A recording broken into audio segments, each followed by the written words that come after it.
Let's start off by talking. This is going to be kind of a crazy thing to talk about, but I wanted to start off by talking about the presidential debate, which is going to be tomorrow. That's tomorrow? Tomorrow, Tuesday, September 10th, 2024. Wow. They're having the presidential debate where we had prom. Did you have prom at the National Constitution Center in Philadelphia? Prom was on like some ship, some like museum thing. We didn't have it in a building. It was outdoors. Oh, that ship in Philadelphia? I don't even know if it was in Philly.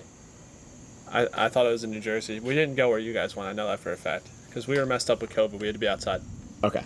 But my graduating class, we graduated in 2018. We had our prom at the National Constitution Center in Philadelphia, which is where they're having the presidential debates. That's pretty cool. Yeah. I guess. So, who's hosting the debate? ABC?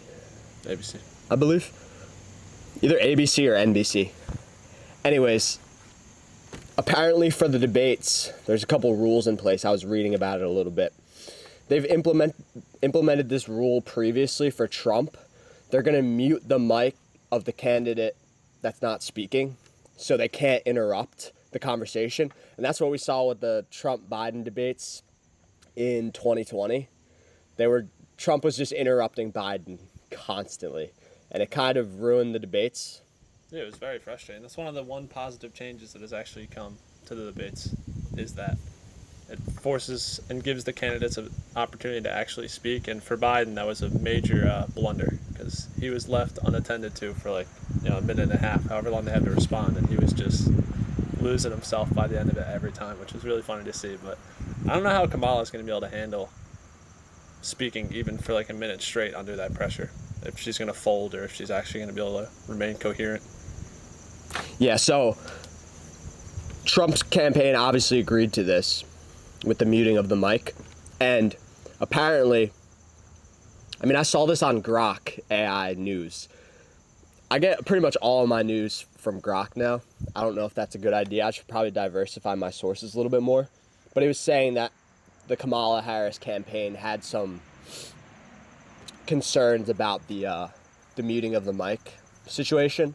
And like you were saying, that might be because it seems like Kamala has trouble keeping a coherent thought process going, much like Biden did. Yeah, well, when you don't have any real beliefs, it's very hard to talk about something for a long period of time without mixing yourself up. Because they don't believe in what they're saying. At least that's how it seems to me. Yeah, exactly. It's like in TV production, in the news, they're always reading off of a teleprompter.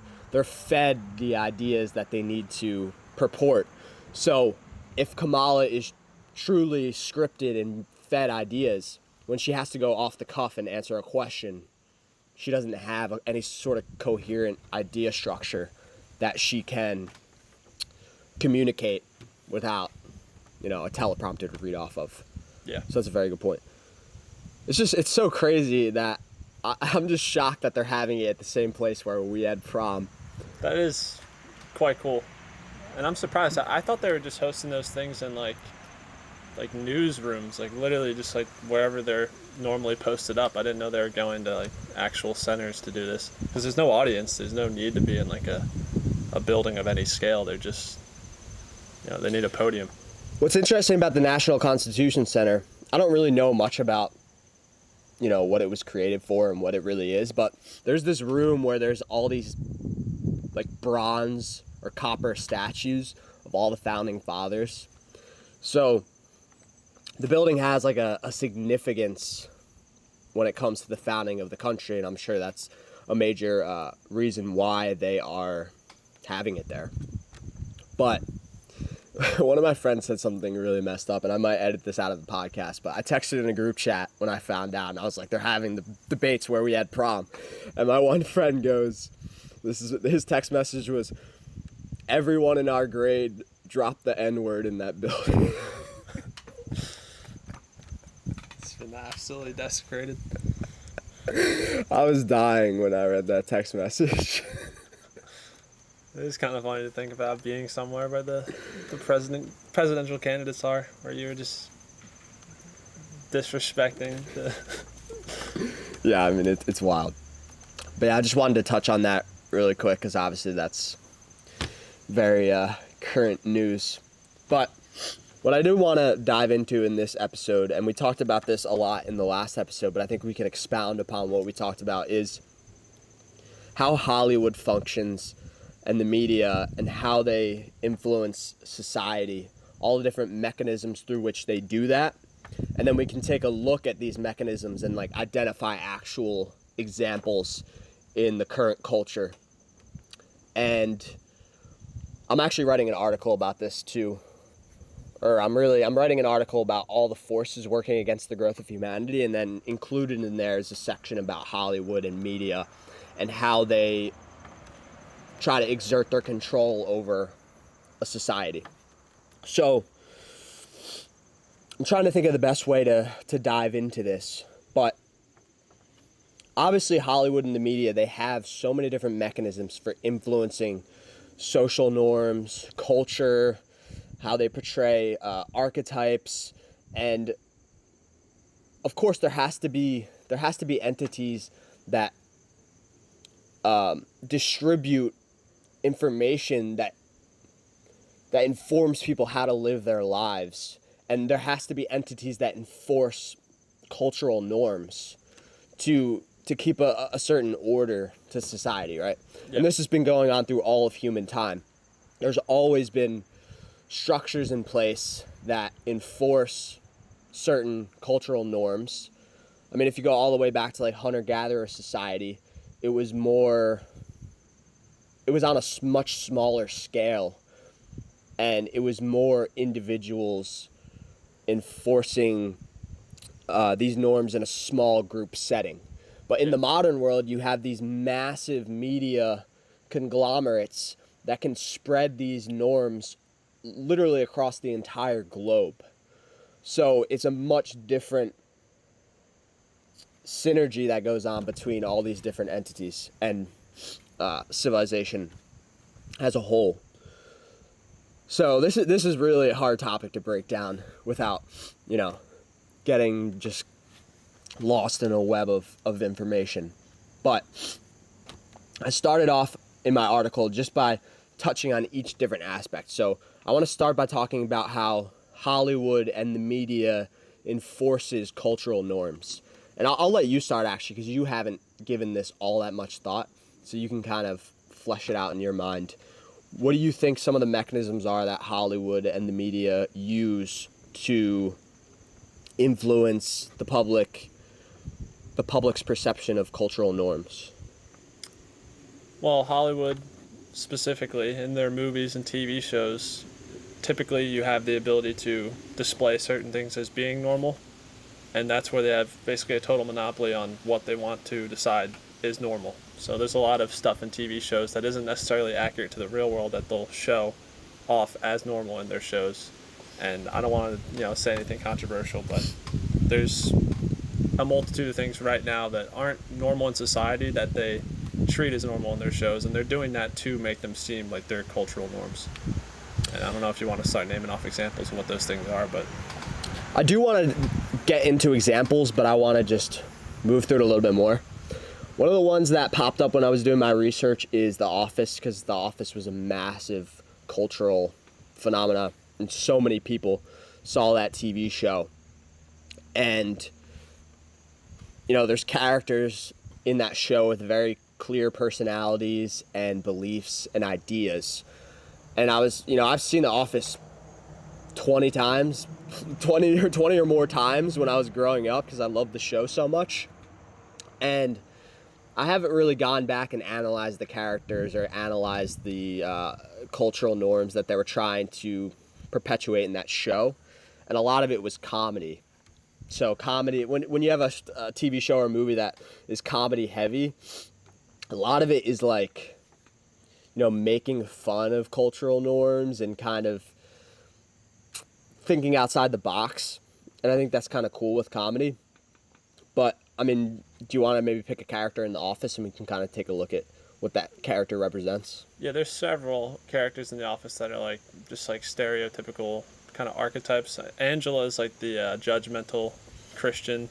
Then you got Oscar, who's like the intellectual gay man. There's multiple others. I mean, Kevin's just like the fat, silly guy. You can pick any of those three to talk about if you want. Yeah, I mean, The Office really was, if you really think about it, it was like a massive cultural commentary on, different forces going on in the culture.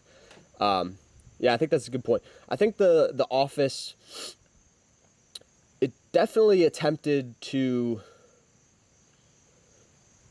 I don't even want to say normalize being gay, but it really explored that dynamic a lot in the show, with Oscar being gay and then, Michael being homophobic. And Michael was a very interesting character because he was like homophobic and racist, but in like a really innocent way. He didn't have any hatred in his heart for anybody, but Michael was just like kind of socially unaware, and had no filter. So he would inadvertently trip over these different taboos that everybody else knew not to touch on, and Michael would just like completely trip and fall into them and just like, He was a kid, but he could feel like embarrassment like an adult could. So he'd trip into these taboos, and then you'd have some really funny scenario that followed, because he would get embarrassed about like the things he said, and things would get very awkward and cringe a lot of the time with Michael. But yeah, he was very childish. That was like his character. All of his funny moments were him usually messing up in a childish way that you wouldn't expect from an adult. That's an excellent point, and that's probably why he was such a great character, is because he embodied a sort of childhood innocence, where he didn't know any better. Like, he didn't know what was politically correct, and he had such a love for comedy and humor that he just didn't have the filter. He wasn't constrained into the cultural norms that were being pushed at the time.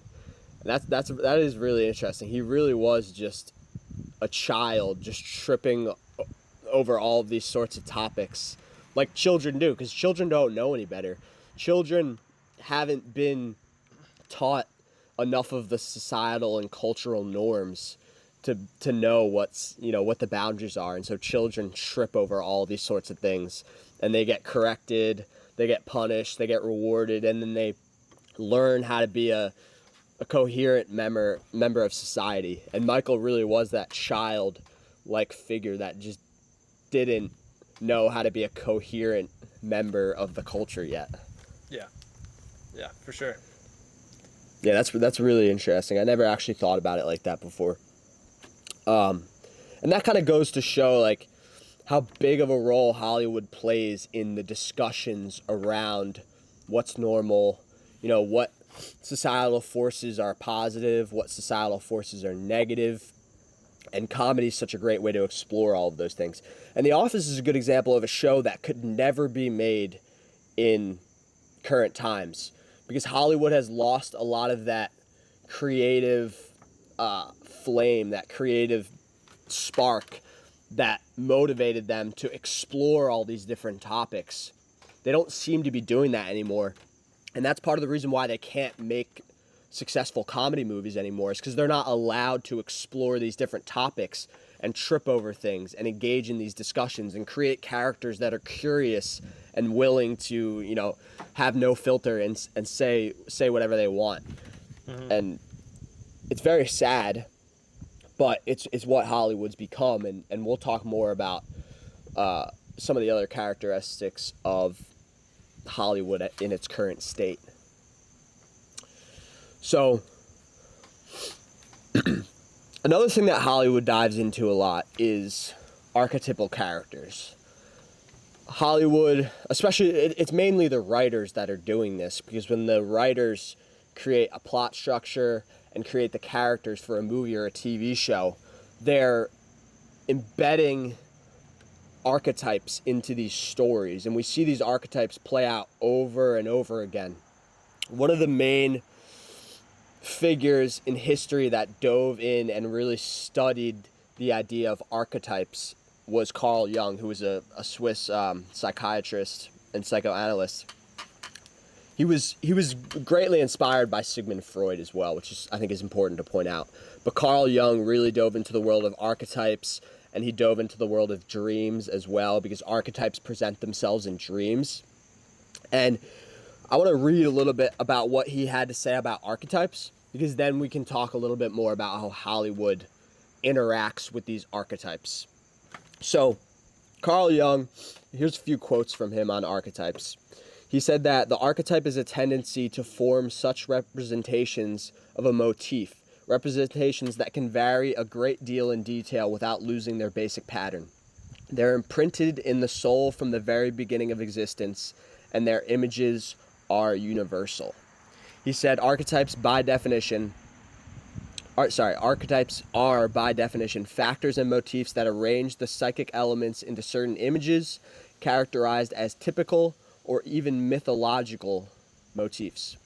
The collective unconscious is a part of the psyche which can be negatively distinguished from a personal unconscious by the fact that it does not, like the latter, owe its existence to personal experience, and consequentially is not a personal acquisition. While the personal unconscious is made up of essentially of contents which have at one time been conscious but have disappeared from consciousness through having been forgotten or repressed, the contents of the collective unconscious have never been in consciousness and therefore have never been individually acquired, but owe their existence exclusively to heredity. Archetypes are like riverbeds which dry up when the water deserts them, but which it can find again at any time. An archetype is like an old watercourse along which the water of life has flowed for centuries, digging a deep channel for itself. So there's a lot just embedded in those 4 quotes. But one of the main ideas that Carl Jung came across was that these archetypes are built into the human psyche, and they've been there since the beginning of time. So it's really hard to, and I was talking about this in my article, it's really hard to tamper with the archetypes because they're literally built into the human psyche. It's almost like writers that write movies, TV shows, fiction novels. They're not creating these archetypes from scratch. They're simply putting them on paper, putting them into books, movies, TV shows. They're already in the human psyche. They're stumbling upon them, and they're embedding them into their stories. And before I just keep talking in the abstract, you can identify archetypes easily across great cultural works. So if you look at Lord of the Rings, Star Wars, Harry Potter, these are 3 of the most popular stories ever constructed in the history of humanity. And you can identify archetypes that you see in all 3 of them. So the wise mentor is present in all 3 of those stories. In Lord of the Rings, you have Gandalf. In Star Wars, you have Yoda and other figures. Obi-Wan, exactly. And then, what was the 3rd one that I was missing? Harry Potter. You got Dumbledore. Exactly. Hagrid. So that's an example of one type of archetype. There's many types of archetypes, but the wise mentor presents itself across popular stories across all of human time. And that's because that is an archetype that's embedded into the human psyche. So subconsciously, when people watch these stories or read these stories, that archetype kind of activates itself in their mind because there's already a region of the psyche that's carved out with that archetype. So when people see it, it just kind of snaps into place, and it makes sense because that archetype is in the human consciousness. And I mean, there's so much complexity here with this discussion about archetypes, but if we tie it into Hollywood embeds archetypes into their movies. One of the other things that Carl Jung identified, and this is what he said in that first quote that I read, is that representations of the archetypes can vary a great deal in detail without losing their basic pattern.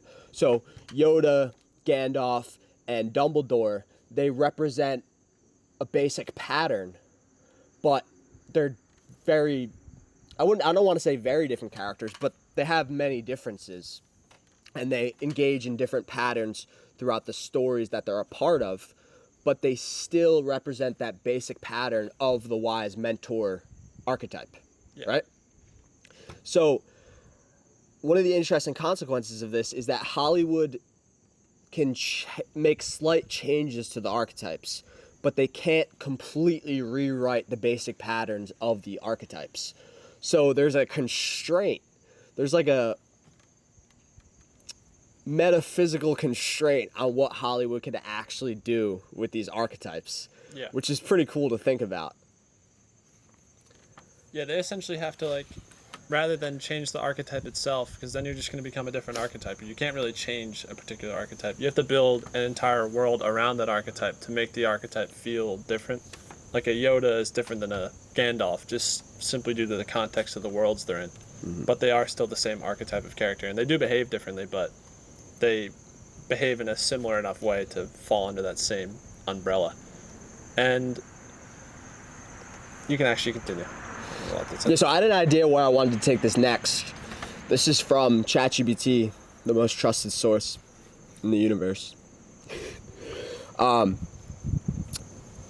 Hollywood in recent years has been challenging traditional archetypes, and so this is kind of what ChatGPT produced about this. It said, in recent years, Hollywood has begun to challenge traditional archetypes by presenting more diverse and complex characters. For instance, Hollywood's been creating a lot of strong female leads. Historically, Hollywood portrayed women as secondary characters or damsels in distress, which you see in so many of the Disney movies, which were among the most popular movies of the 20th century. But contemporary films like Mad Max, Fury Road, which we just saw, and Wonder Woman have introduced strong, independent female role models. These characters challenge traditional gender roles and inspire empowerment. Another thing that they've been doing is they've been implementing diverse representation. So films like Black Panther and Crazy Rich Asians broke new ground in providing role models for underrepresented communities in the United States specifically, obviously. These movies featured diverse casts and celebrated cultural identity, providing powerful role models for viewers who rarely saw themselves represented in mainstream media. So there's a lot to dive into there, but I guess we can start by talking about the strong female leads. So for anyone who's been paying attention to Hollywood for some time, there's been a massive uptick in the number of strong female leads, and this ties in with the feminist movement. The feminist movement is kind of working hand in hand with Hollywood to present the public with far more strong female leads in an attempt to influence societal norms to make it more normal to have strong females and females in leadership positions. Mm-hmm. And that's something I don't necessarily have a problem with across the board. It really depends on the particular movie. Like the examples you listed in Fury Road and Furiosa, you have Furiosa, who I think is actually a pretty solid character. Wonder Woman as well, at least the first movie. She's a solid character, a pretty good superhero. I've never seen Crazy Rich Asians, and I wasn't a huge fan of Black Panther, but I feel like as long as when they approach adding in this diversity, they still follow the archetypes, they'll be okay. But the problem is, when they do these strong female characters, a lot of the time they break a lot of the archetypes because they're just trying to display them as strong with no drawbacks. Like a lot of the time you'll end up with characters that are just all good, immediately good at everything, and have no struggles to get to the place that they're in. Rey is a typical example of that in Star Wars. A lot of people hate on that character because by the end of the first movie, she's already able to defeat Kylo Ren in lightsaber combat, having no training, no experience with the Force, whereas a Luke Skywalker has to go through training with Yoda on that planet and learn the ways of the Force. He also trains with Obi-Wan and loses multiple times before finally winning, and not even winning necessarily, but being saved by his own father. So those are like the differences in those two stories. And I think the main mistake Hollywood's making is not following the archetypes while trying to approach them from a different perspective.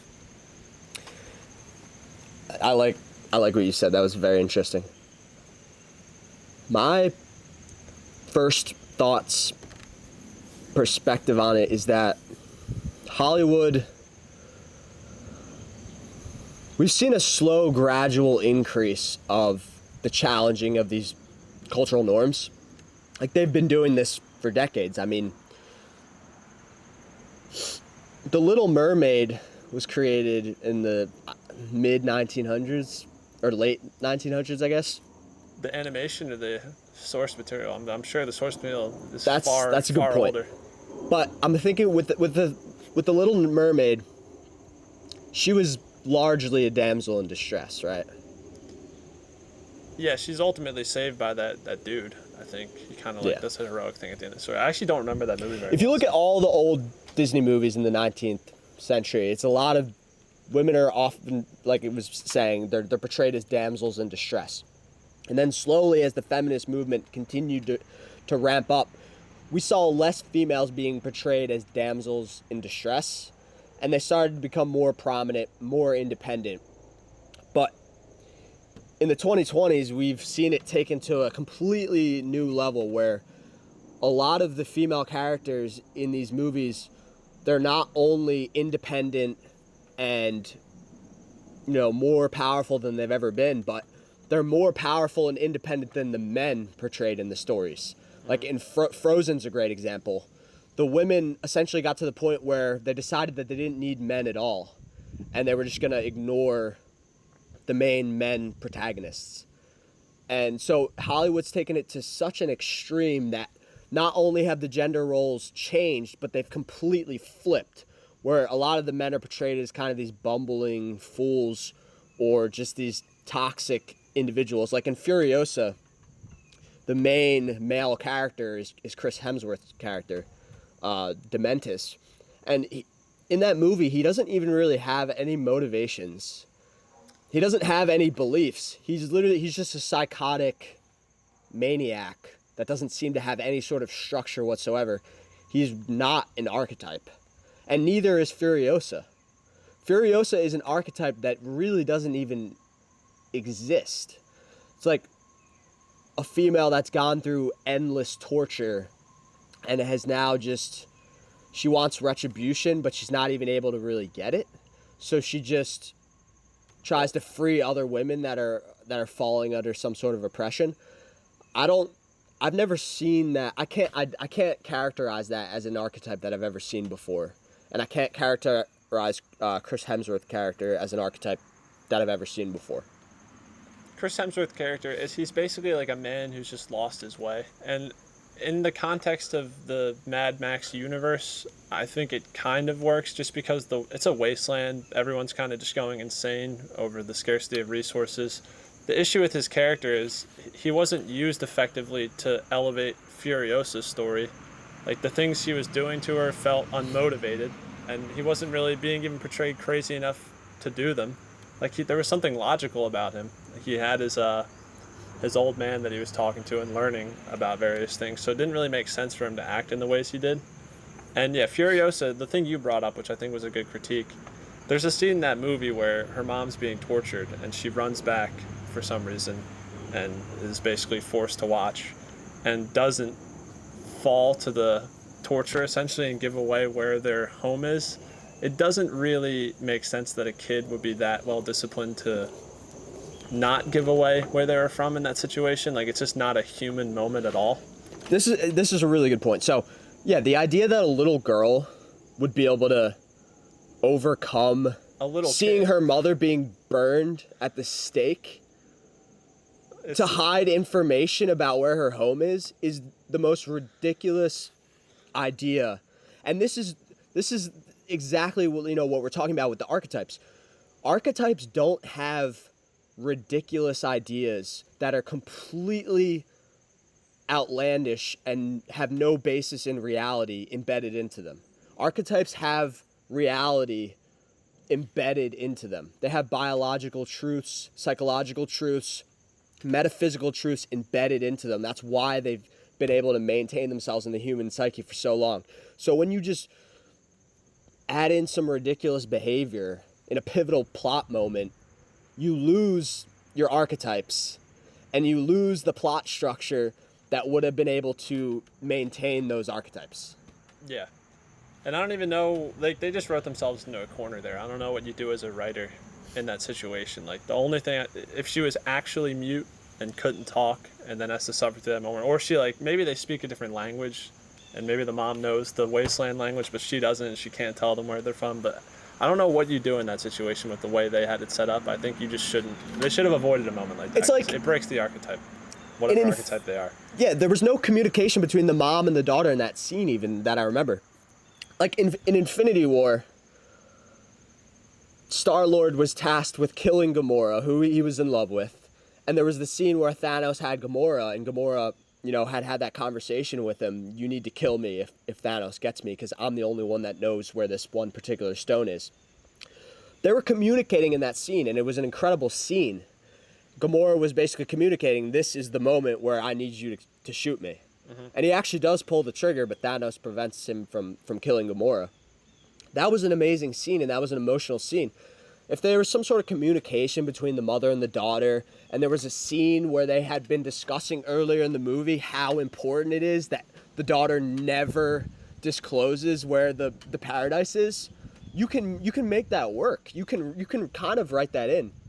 But they just completely skipped over that. They didn't even consider, like, how can you have such a major plot flaw and no build up to that? I highly suspect that the scene you just described was probably filmed and just not put in the movie. The movie instead starts probably just a little bit after that. Like, it starts with the girls getting that fruit from the tree. There was probably a scene right before that they probably had filmed, because the mother is then shown back at the green place. They were probably there initially at the start of the movie, I hope. But maybe they just deemed it unnecessary. But then it cheapens a later moment, like the one with her mother burning at the stake, so... Yeah, so I don't want to spend too much time just focusing on Furiosa, but we're seeing this over and over again with the movies and the TV shows that Hollywood is putting out right now. They're just embedding massive plot flaws into their movies that destroy the archetypes. It doesn't seem like they're really even trying to have coherent archetypes in their movies. It seems like the cultural and societal ideas that they're trying to push are more important to them than the archetypal characters that are embedded into the human consciousness. And part of the reason why they're doing this is because some of the ideas that they're trying to purport to society don't jive with archetypes at all, because they don't have much of a basis in reality, and they go against everything that has been part of culture and society for all of human time. And I don't want to take this too far, but one of the interesting things is communism, which is, an ideology that has had massive relevance throughout human history. Communism has always ran into the problem of communism in a big way goes against human nature. And we know this because when it is implemented, it has often led to large-scale massacres, massive numbers of deaths, because it doesn't fit with human nature. So when it's implemented, it rips apart the fabric of society. The only way that communism has been able to perpetuate itself is by destroying all of the societal norms that have led up to its advent, to its, what's the word? Genesis is the word I'm looking for. And that kind of ties into the one quote from Carl Jung. It's basically what he said is archetypes are like riverbeds which dry up when the water deserts them, but which it can find again at any time. So what communism does is it takes communist societies, tyrannical societies, the people in charge take control of the Hollywood and media and eliminate the portrayal of the archetypes that are embedded into the human consciousness. And so they dry up in the minds of the people in society. They can be reactivated, but the only way communism has been able to thrive is by ensuring that these archetypes are not portrayed in any of the popular culture. Because the communists know very well that if these archetypes are portrayed, they can reactivate themselves in the human consciousness and cause people to go against the communist regime that's in control. And that's why every communist regime has had to take control of the Hollywood and media. And we're seeing that slowly happen in the West, where we know that the government is attempting to infiltrate the media and Hollywood to try to purport certain ideas, certain social norms, because that's the only way that they can implement more socialist, communistic ideas into society. Mm-hmm. And this isn't just some like blatant thing that's happening across the board. You have many movies and many films, TV shows that are still being made that don't betray the archetypes. And even China, they receive a lot of the American-made films in their own industry. And in fact, we often have to cater to them and their censorship just to get over there. They have the archetypes present, but they're usually watered down. I don't even know what their industries are like. I'm going to interrupt you real quick. Yeah. What China does is they censor certain archetypes. Like, they don't want a Taiwanese person embodying an archetype in their movies because that would empower Taiwan. They don't want Tibetan individuals embodied as certain archetypes because archetypes transcend race. So you can take one archetype, the wise mentor, and you could have a black wise mentor, you could have an Indian wise mentor, you could have a white wise mentor, you can have any race of wise mentor. But the communist societies, they want to prevent certain races, certain cultures from being represented in the archetypes. So they'll not allow certain races to embody certain archetypes. Back to what you're saying. That is where I was going with that, basically. And yeah, that is the case. They're censoring particular things, and a lot of the time they seem kind of innocent, but they're not. They're quite meticulous in what they allow their own populations to see, and just the way they treat their own populations as far as the news networks and social media go should reveal that pretty clearly. They all have their own ecosystems. They can't even engage with the outer world unless they have VPNs or something as a citizen there. Like you're not allowed to see what we're allowed to see, which is it's censorship. Yeah, exactly. I want to touch on the next point, which is part of Hollywood and the media challenging these cultural traditions. The next one was diverse representation. So, like Black Panther was pretty much an all-black cast, a Marvel movie, and had a lot of Black Panther was an enormous success among the black community, especially because it's rare to have an all-black cast, especially for a Marvel movie.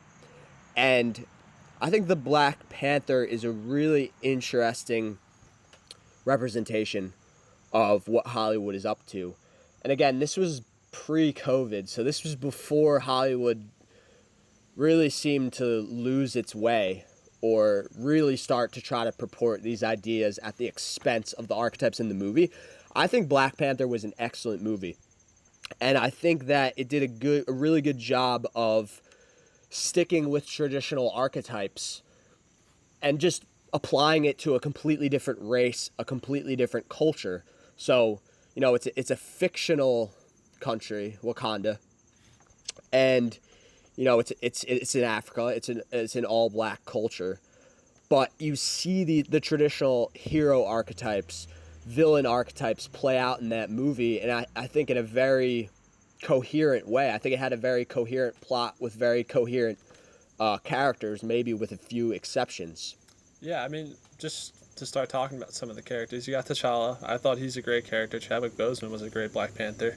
A lot of people like Killmonger. He was a good villain. Mm-hmm. And a character, I don't even know the name of her, that I don't like is the tech whiz girl, who's just far too smart. And they basically use vibranium to explain away everything. Like, the stuff they're able to create with it makes no sense. It's just like, I'm so unbelievably smart. I've made all this stuff that no one else can make because I have this metal. And that, to me, just betrays any type of difficulty in acquiring things. Like, I like it when characters have to struggle to pull things off. And when you teeter on the edge of what they're doing with vibranium, you basically just lose any real stakes when it comes to having to create important technologies. Like, they're all running around with their super suits that collect energy and blow up, and it's nanotech. That stuff just starts to piss me off a little bit. Yeah, I think the vibranium thing is interesting. So Africa as a continent has faced massive geographical challenges throughout, its entire history. And the vibranium thing was I think it was kind of a cheap way for them to all of a sudden go, fictionally, this continent that is largely, desolate and faces a lot of geographical challenges, has been gifted with this precious metal that has medicinal properties and technological properties that just allow it to pretty much be used for the creation of anything. And so Wakanda in the movie is portrayed as really the most powerful place in the world because they have this vibranium. I don't love the whole idea of that, but I do like the overlying narrative of the hero and the villain. So Warmonger, the villain in that movie, he wants Killmonger. He wants to take this vibranium and he wants to use it to free the oppressed black people across the globe. And he's willing to use violence to free these people, and he wants to put the vibranium in their hands so that they can, by violent means, if necessary, free themselves. It's sort of like a little bit more Malcolm X's perspective on race relations in the United States. We're going into crazy territory here, and people are probably going to get pissed off, and I don't really know all of the details, but as I understand Malcolm X, it was taught to us, at least in school, that he was more of a violent figure in the civil rights movement, and he wanted to use violence if necessary to free the oppressed black people in the United States. So that's more of Killmonger's perspective. And then you have Chadwick Boseman's perspective, right? He wants to more use this vibranium technology to create opportunity for, black people around the world. But he doesn't believe in the idea of using it for violent methods. So he's portrayed as the hero because he doesn't want to, just go from being oppressed to being the oppressor by using violence. He wants to create opportunity with these technologies, and he wants to work with governments around the world to create the opportunity. And then Killmonger's, the villain, and he wants to use violence. Yeah. I think that's a very coherent narrative. It is. And I honestly think it's grounded in, good moral sense. Yeah, no, that's a compelling protagonist and antagonist, and they really carried the movie in my opinion, because there was some visuals that faltered, and just the whole third act was a little weak. But they themselves were able to make that movie much more than it really was, which is awesome. That's what following the archetypes does. It strengthens your story. Yeah, it's almost like, I feel like right before COVID, Hollywood was challenging a lot of traditional ideas. They were doing a lot of new things, but they were still staying true to coherent plots and traditional archetypes to a large degree.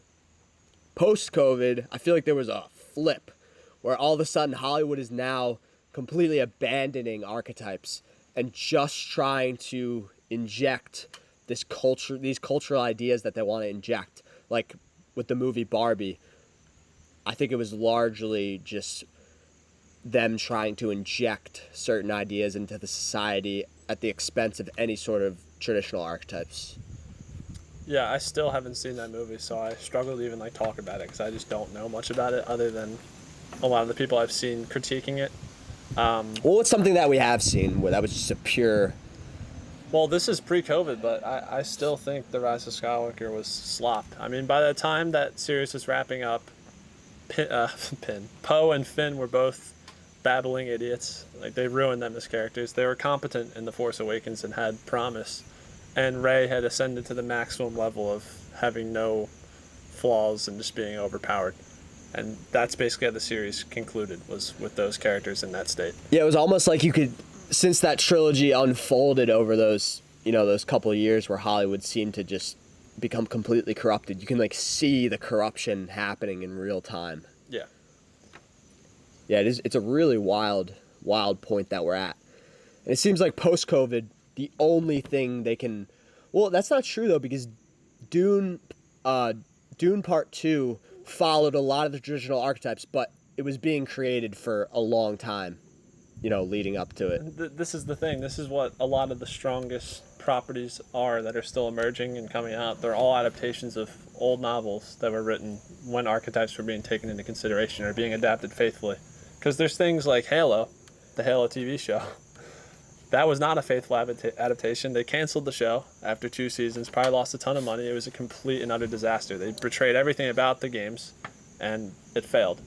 Whereas a Dune, they faithfully adapted the source material to their best ability. They're big books, so they can only include so much, and they succeeded for it. Yeah, but even with Dune, they still tampered with the archetypes. The perfect example is Liet Kynes, who is the planetary ecologist in the Dune novels, is an old white male. And he basically serves as one of the wise mentor characters. And he filled a very specific archetype, the old wise white man who's been studying nature his entire life. Like, we've literally seen these archetypes in real life.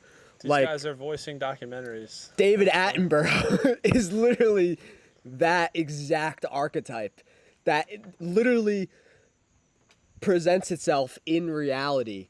And they took that character and they replaced it with a black female. I think that's a clear example of going too far outside of the way that archetype can successfully be represented.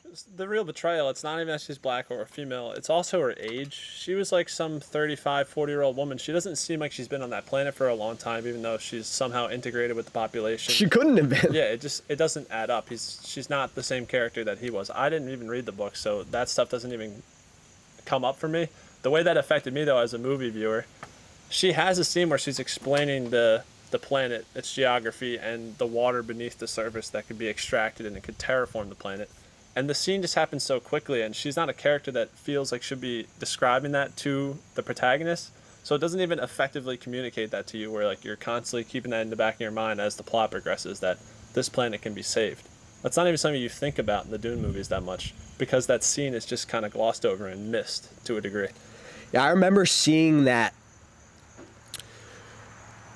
I remember seeing interviews with the cast leading up to the movie, and it's almost like you can see it in the way that they interact when they do these things. They know that one actor or actress is there as kind of a DEI hire to replace an archetype that was embedded into the story. And there's almost like a level of tension that you can feel, because the other actors and actresses know that this person isn't here based on merit. They're here based on Hollywood trying to alter one of the archetypal characters. And I think we saw this in Marvel as well. It's like when they brought in, what's the actress's name that Captain Marvel? Brie Larson. Brie Larson. It was almost like it was widespread news that the cast didn't like Brie Larson, and she was kind of brought in as like this weird, like you were talking about, impenetrable female character, which doesn't fit any archetypes, because women are not. The simple reality is that women are biologically weaker than men. They're more fragile, so there's not a lot of invincible female archetypes. That it doesn't make sense in the human psyche. Like, so basically what I'm trying to say is when you alter the archetypes and you bring in these weird DEI hires or whatever, it's like almost like it leaks over even into the interactions between the actors and actresses, and you can kind of see it play out in real time. It's the strangest thing. And I'm not familiar with Captain Marvel as a character. I'm sure she's a perfectly fine comic book character. Brie Larson just doesn't have a lot of personality, or at least in that role she doesn't. She's very flat, which really hurts her character, because the Marvel Universe at that point was becoming like a pseudo-comedy. Like, it was like parodying itself. So to have an actor that's then really dry and mundane, she didn't even fit in the movies, let alone with the cast members. Exactly. There was like a certain period in time where Hollywood just started jamming these weird like DEI characters into movies that were already underway. So you could literally see them like doing it in real time, just injecting weird characters that didn't belong, and it was creating all this tension between the cast, and it you know, had a major effect on the movies as well. Yeah. And I still remember the Captain Marvel movie. The way they depicted the challenges she had to overcome was the crappiest storytelling I've ever seen. There was that moment toward the end of the movie where she's like having her flashback sequence, and it's just a couple of shots of her getting up from different scenarios. One, like she fell off her bike. There was another one in military training where she fell off like the ropes course and people were laughing at her. Here's the thing. Anyone would get laughed at in that situation. That's just how men behave. If you fail at something, it's kind of funny. And they're depicting that as like this big challenge she had to overcome. Like, they're being so mean to me. This is terrible. It's not. This is just like a way of that's what you go through as you're developing. It's wrong. Like, And then we're it's flat supposed to out wrong. believe that those experiences in her life led her to be this invincible person. Those are experiences that anyone would undergo, and no one really cares about that much. It's just like that's day-to-day stuff. And yeah, now that's what's motivating her to defeat this all-powerful, like, it was like an AI being or something in that planet. I don't even remember. It was outrageous. People are going to call me sexist or whatever they want. There's a reason why we compare men to rocks and females to flowers. When you endlessly damage a flower, what happens to it? Withers away. When you endlessly damage a rock, what happens to it? It'll like crack. It could crack. Usually nothing though. Usually it sharpens it. Oh, I see what you're going with. Rocks can literally sustain I missed the point. attacks from nature over thousands of years. Flowers are easily destroyed. They're extremely fragile. There's a reason why we compare that, and there's a reason why a lot of male archetypes, when men go through endless suffering, they become strong heroes. When their parents are killed and they're orphans and they go through all this pain and they're alienated by society, they become some of the strongest heroes and archetypes. There are not archetypes like that with women. So when you try, what they're trying to do is they're trying to create all these strong female characters, but they don't have a way to coherently make them become that. So they're skipping over all of that and just making the females invincible from the start. Yeah, and actually, I was kind of getting at something then, because if you were to put too much force into a rock, it could crack, and that's when you end up with characters like the Joker and like people that just go insane. So I did know what you were talking about, I swear. Yeah, what you were saying, but it takes tremendous pressure to do that. Yeah. To kill a flower, it takes, pressure of many orders of magnitude less to destroy that flower than it would take to crack a rock. So people can, do whatever they want with that information, but As with you, though, you're always talking. That is an extreme scenario. 'Cause we are more similar than we are different, but at the extremes when you're dealing with fictional characters, because usually they are at the extremes. They're stereotypes. They're archetypes of people. You tend to see those differences more, and they're not being followed properly at all. yeah, they're not following the metaphysical truths that generate archetypes, and they're producing some really bad movies that are flopping terribly because of it. And it'll be interesting to see how long they can keep this up. Movies and video games. What's very scary, and we talked about this in the previous episode, is when a central authority takes control over several industries, they're able to use Hollywood and the media as just a propaganda wing of their empire. And in the United States, for the history of the United States, because the Constitution was created to prevent this from happening, we haven't seen this historically in the United States because Hollywood has been separate from the other industries.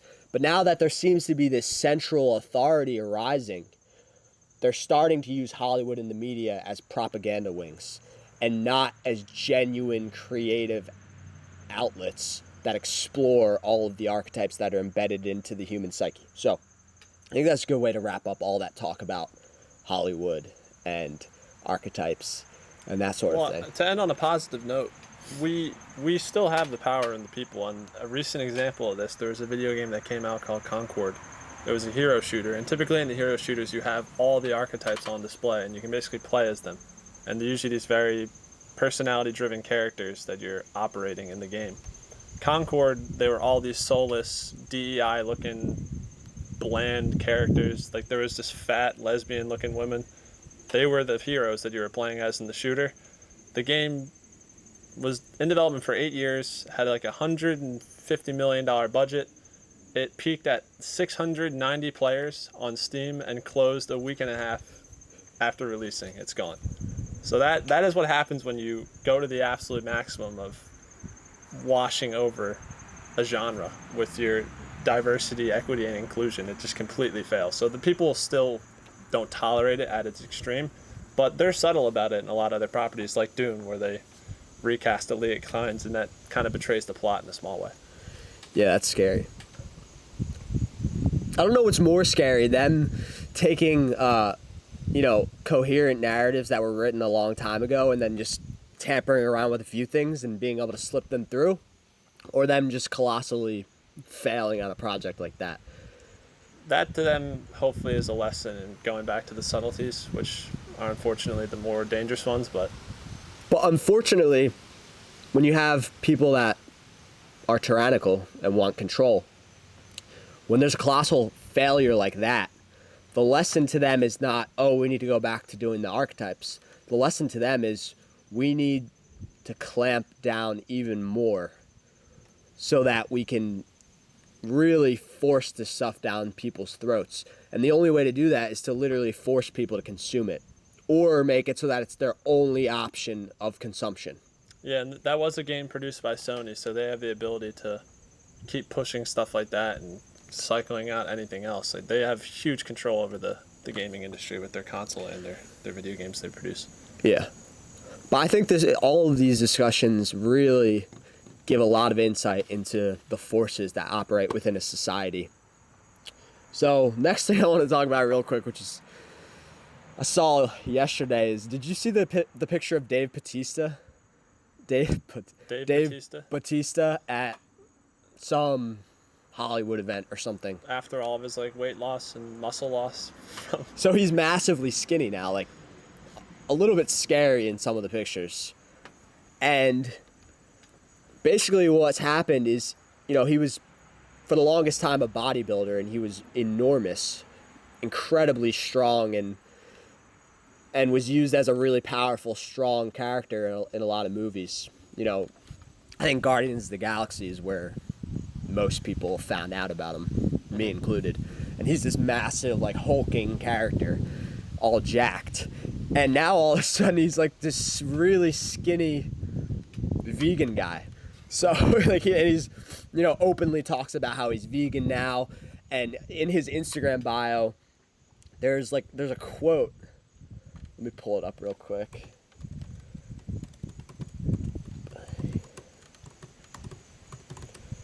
And this is going to lead us into a whole nother conversation. But in his Instagram bio, there's a quote. I guess it's a song. It's either a quote or a song, but it's "No animal needs to die for me to live." RZA. I don't know if that's an artist or.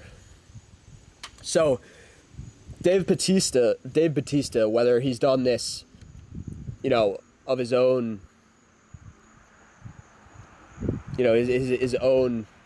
I don't know. I don't know if he's been forced to adopt this sort of vegan mentality, or if he's just adopted it naturally himself. But he's lost.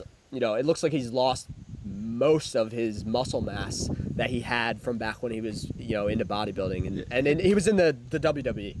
So his body though has probably taken such a beating from steroids over the years that maybe he was forced to just do something extreme to try and heal himself. But don't you find it strange that there's been a lot of celebrities that were historically bodybuilders and muscle men that have now converted to this extreme kind of vegan mentality? It is a little bit odd, but I want to address that quote really quick because I hate those quotes where they say I don't need to kill any animal to survive. Farming kills tons of animals and insects. They're just selectively picking. They don't want to kill any cows, maybe, or chickens, but rodents, foxes, and anything that's going to come into a farm to try and get resources that they're killing and stopping from coming in there. All the insects they wipe out. That's not the case. You're killing lots of animals regardless if you're eating plants or animals directly. It's a completely ridiculous statement. And another interesting fact is that the only reason these people are even here today is because our ancestors killed and ate animals. So technically, for you to live, there were people in the past that killed and ate animals. So I think there's so many flaws in that idea. But it seems like either some of these Hollywood celebrities like Arnold Schwarzenegger have either been captured and forced to kind of purport this weird vegan ideology, or they've just, kind of gone into it themselves. But that was the first, like, Dave Bautista, like, that's how skinny he is now is maybe it's just the contrast just makes it seem so weird because he used to be so huge. Those guys are think about their position. They're getting old. The only roles they ever got casted in were big muscular guys because they were bodybuilders. So if you're trying to pivot away from that and you're expecting to lose any type of acting opportunities because of it, if you go to the extremes and pivot to becoming a vegan, full-on vegan, I'm sure a lot of brands are coming their way to be promoted by them. I'm sure they're already promoting their own vegan products. But it's probably in their interest to just go to that level to make money and profit off of it, regardless if they truly believe in that lifestyle. But they're still playing the masculine characters. Like, the latest movie that Dave Bautista's in is called The Killer's Game, and it looks like he's some sort of assassin in the movie. Yeah, but I'm sure that movie was filmed while he was still kind of transitioning out of his physique. He's going to have to change the way he plays characters if he's going down to the level he's at. Arnold Schwarzenegger has stayed pretty built, regardless if he's a vegan or not. I didn't even know he was. I don't know if Arnold Schwarzenegger is a vegan, actually. I didn't think he was. I think he's incorporating more plant-based things. But it seems like there's this sort of narrative that all of the Hollywood stars are falling in line with, which is, we need to start, becoming more plant-based and perhaps vegan at the extreme. I mean, these people, they have their agents. They're kind of under the control of what they have for their work. So if there's a trend to all be vegans and that brings in the sponsors and more opportunity, then they're going to take it. That's the other thing I want to talk about is if the last few years have taught us anything, it's that a lot of these public figures are not sovereign. They don't operate as sovereign individuals. They operate as kind of this entity that is partially controlled by, like, PR people. You've seen this talked about in the movie industry. Their names are owned. So they're basically just a person. Their social media accounts and a lot of their properties are all being controlled by other people to just maximize the money coming from it. Like, they're not really the person on Instagram controlling that account. Most likely someone's just posting those pictures, writing those captions. They're just making money because of it. Yeah, there's something kind of strange and disturbing about that. It's like Hollywood creates characters in movies and pieces of fiction, but the media takes individuals and then tries to craft characters out of them. And you see this with politicians as well, where these people are just blatantly fake, and you can tell that they're scripted. Their ideas flip with, like, whatever the powers that be are trying to perpetuate at that particular moment. And this particular moment in time, there's this massive push for veganism and plant-based diets. So they're using celebrities to try to push these ideas. Yeah. And I'm sure not all celebrities are under that same degree of control. I know a lot of them have agents, but they might be running their own social media accounts and still believing in their own things. But you got to be careful at who you're following, because they very well could just be someone else running that account, spreading those messages. Yeah, it's very interesting times. I mean, simultaneously we're starting to notice how controlled a lot of these media organizations and, production companies are. But at the same time, you're seeing, like, cryptocurrency, podcasting, all these decentralized methods of interacting with these same cultural ideas are popping up simultaneously, and they're, like, shooting off in opposite directions, and Hollywood and the media is going after all of these decentralized forms of communication. And we're seeing this literally embody itself in the current election. Kamala Harris is more of a longtime politician that sides more with the media and Hollywood and the ideas that they're trying to purport. And then Trump is shooting off in the complete opposite direction, and Trump is going on all of these podcasts, and Trump is a more unfiltered individual, as everybody knows, and the media and Hollywood are ruthlessly attacking him. And then kind of the podcasters and the cryptocurrency community, like literally Trump is supporting cryptocurrency. RFK and the other people that he's partnering with are pushing for cryptocurrency and freedom of speech, and then Hollywood and the media are pushing for censorship and pushing all these weird ideologies. So it's gotten so polarized that there's like these two sides that are almost opposite to each other that are going at it right now in our culture, really on a global scale. It's crazy. Where it's scary is those podcasts, a lot of those alternative forms of media are on the main social media platforms that can control them at will if they so choose. I'm pretty sure Trump did that podcast with the Nelk brothers or whatever. That got taken down almost immediately on YouTube. Probably didn't break any of their guidelines, but they can just decide. Maybe he said something at one point in the video that we don't like. Done. You're off the platform. Exactly. And then they were able to get out a subsequent interview, but clearly some of the topics that they touched on in the first one they most likely was were not allowed. Told and forced to remove certain portions of the podcast and re-upload it, which is just, that's a little bit freaky that a former president could be censored on a social media platform. It's also a little bit freaky that the intelligence agencies were in direct contact with Meta, telling them to censor code information. And if you were a person that thought that was a conspiracy theory, Zuckerberg just did an interview recently talking about how he's not going to do what he did in the last election, which was interfere via what the CIA and the intelligence agencies were telling him to censor. He's not going to do that this time. He's going to remain less political, less biased. Yeah. That's what literally happened. And then, so yeah, we have these two forces, good and evil, battling against each other, like we see in archetypal stories throughout all of human history. So, yeah, I mean, I think that's a good place to wrap it up. But I think these ideas are really important to explore. And really the only places where you can explore these ideas are on free platforms, because the media and Hollywood do not want these ideas being spread. So, yeah. I mean, if you enjoyed this podcast, subscribe and follow us on X. That's a wrap.